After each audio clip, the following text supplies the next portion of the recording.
Now, I consider that I myself am a successful man in business. I hate business. I hate everything to do with it, accounting, figuring, adding up numbers, because they're all arid. They don't smell of anything. Sometimes there's an interesting smell to the ink on a checkbook. But by and large, all this figuring is a completely colorless occupation. I don't like it. So I have to hand it over to accountants and lawyers and people who seem to like it. But I don't know whether they really do. The essential principle of business, of occupation in the world is this. Figure out some way in which you get paid for playing.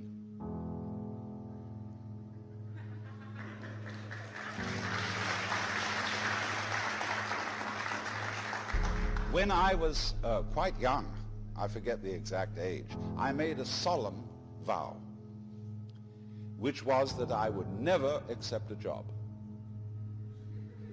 I would always be my own employer. And curiously, there are very few roles in life which provide this possibility. The successful artist, writer, and sometimes musician, sometimes the independent consultant, can occupy this role. I mean, he may be a scientific consultant.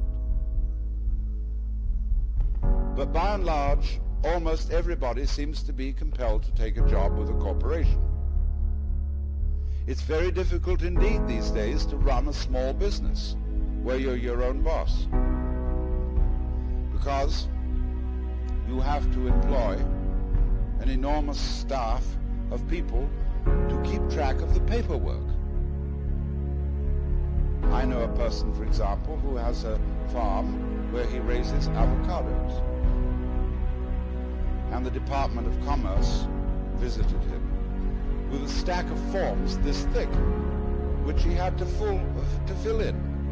Well, he got tough and said, I haven't the faintest idea what to fill into these forms. And he said to the agent of the Department of Commerce, you fill them in. And he made that man sit down and go through the whole procedure of filling in these forms. Because he said, I don't have the time. I'm raising avocados. That's my business. And as to all this paperwork, well, to hell with it. And the same situation prevails not only in business, but also in the university and in the hospital. One of my favorite doctors told me the other day that he spends only 1/3 of his working hours practicing medicine. The rest is in recording, accounting, filling in reports. And it's the same in every hospital. Paperwork endlessly, because the record of what you do is more important than what you do. Write it down, and then it's real. And so, for the same reason, a lot of people don't believe they exist until they see their activities reported in the newspaper. A lot of juvenile delinquents commit crimes just to get attention. They'll get recorded. It's like you go to a party, you know, it's a picnic on the beach, and it's great fun. And somebody says, what a shame it is that nobody has a camera. Well, now, I should talk, because at this moment, we are recording what's going on, both on tape record and on TV. And remember that it takes as long to view it or to listen to it as it does to do it.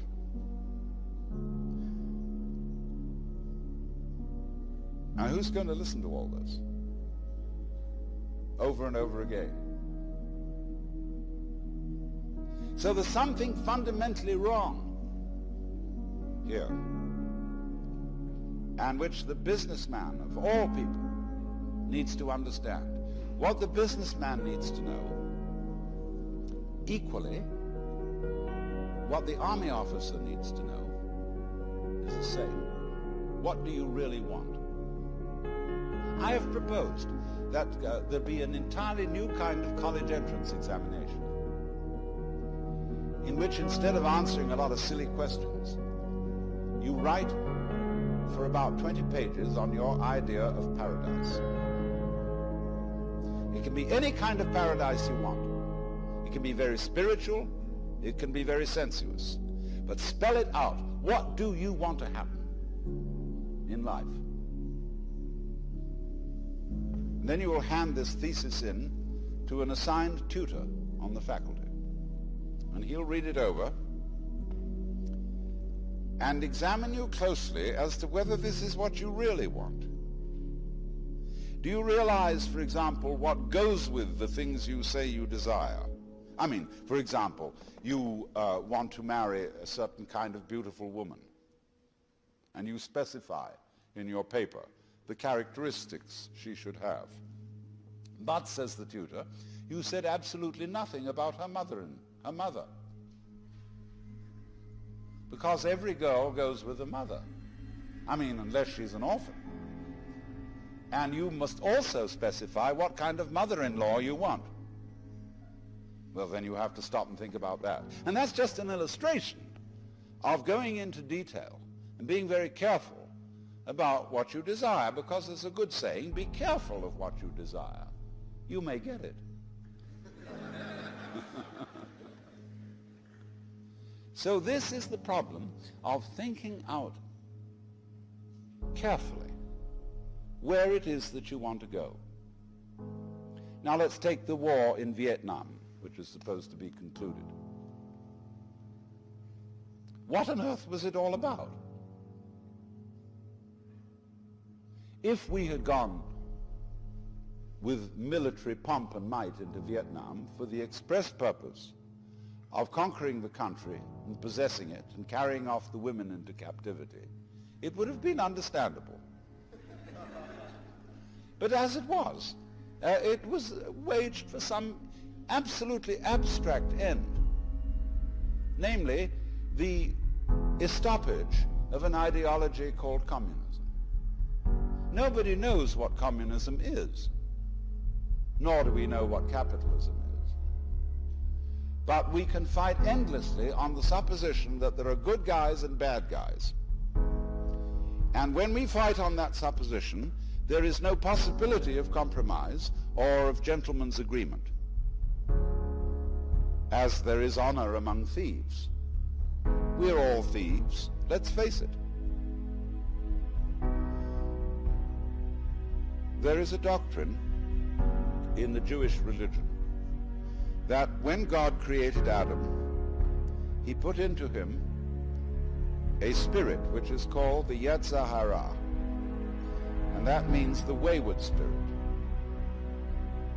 or what I call the element of irreducible rascality. And that is in us all. A little bit. It's not the whole of us. It's like just a pinch of salt in the stew. And you don't want the whole stew to be salt. But you have to have just a touch of rascality to be human.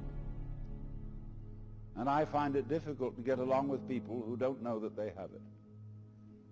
People who come on that they're all sincere, all good, all pure, bore me to death and scare me. As they're unconscious of themselves, and therefore they suddenly do terrible things without warning, either to themselves or to others. They make promises that they're never going to fulfill because they want to talk right. And so if I do business with someone who is not really aware that he's a rascal, I know he's impossible to do business with. He'll suddenly cheat me completely. But if I'm aware that he's a bit of a shyster, I feel comfortable. And I let him know that I am too.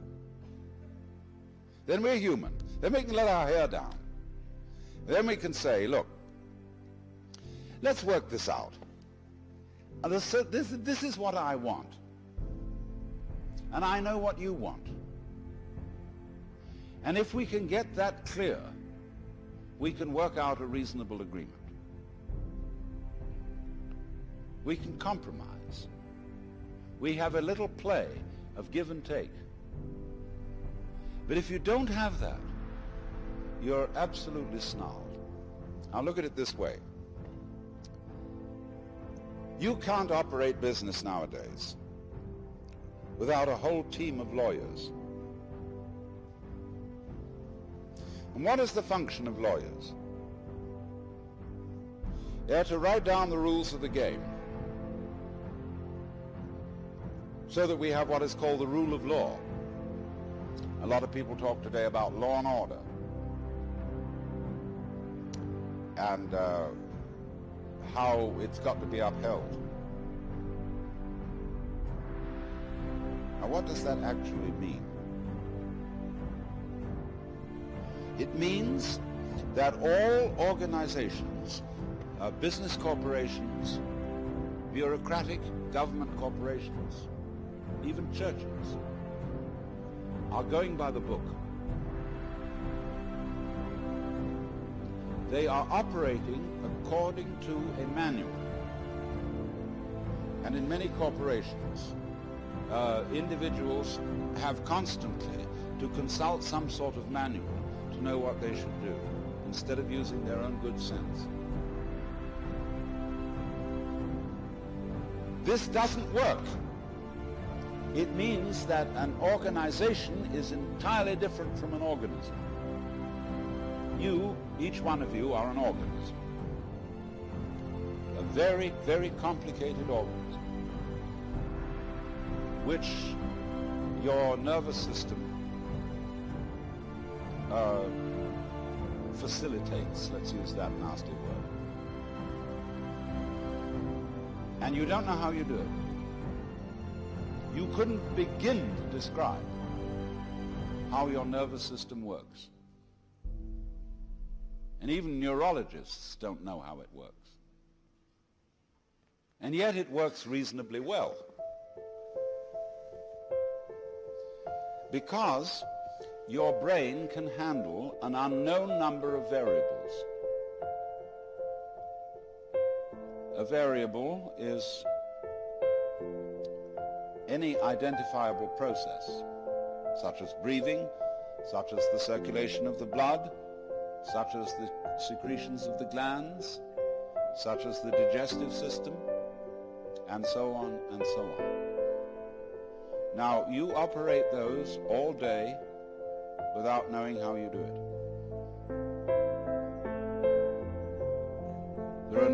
There's no book of rules according to which you do this. So in the same way, if a corporation is to be a true organism as distinct from an organization, it must be based on the principle of mutual trust and not on law. Because if you can't trust other people, you cannot have a community, not even a corporation.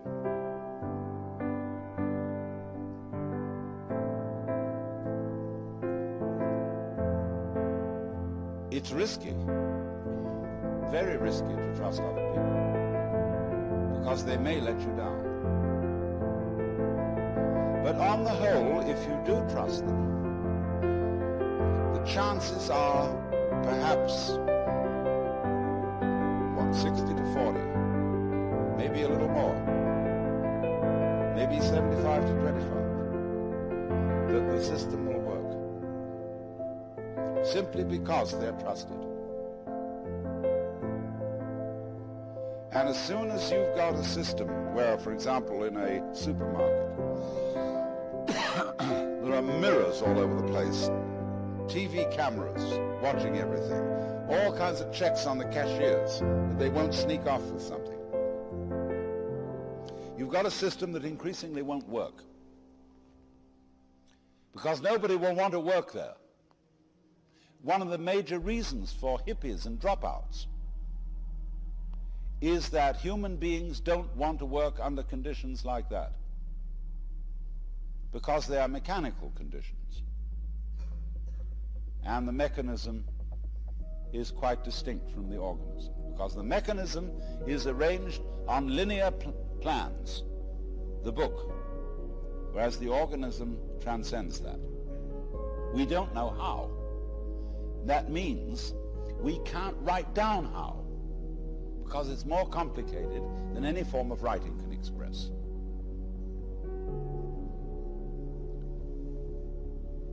Now, the computer speeds up linear calculation to a terrific extent, but it still comes nowhere near the capacity of the human brain.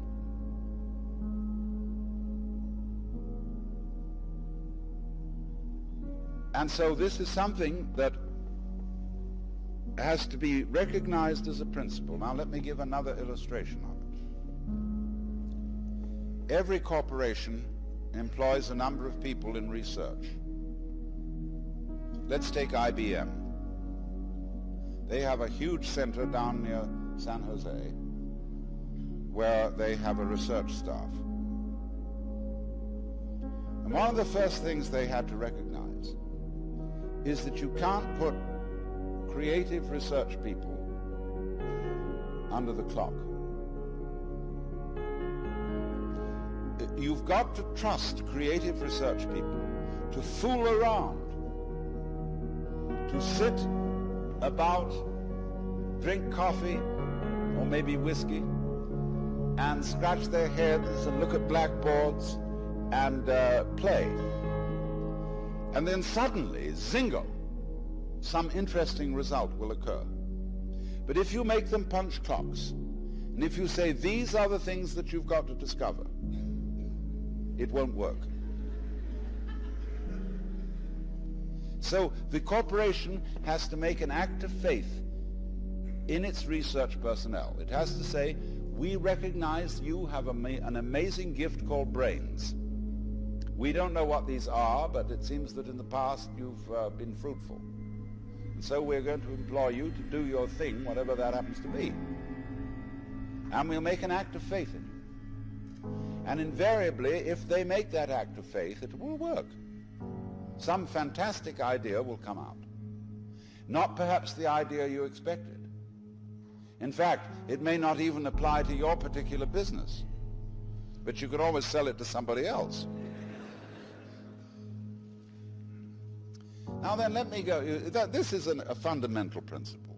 There cannot be community, there cannot be cooperation, and therefore there cannot be commerce, which really, broken down, means being merciful to each other. There cannot be commerce without mutual trust. I mean, there are even insurance companies called mutual trust.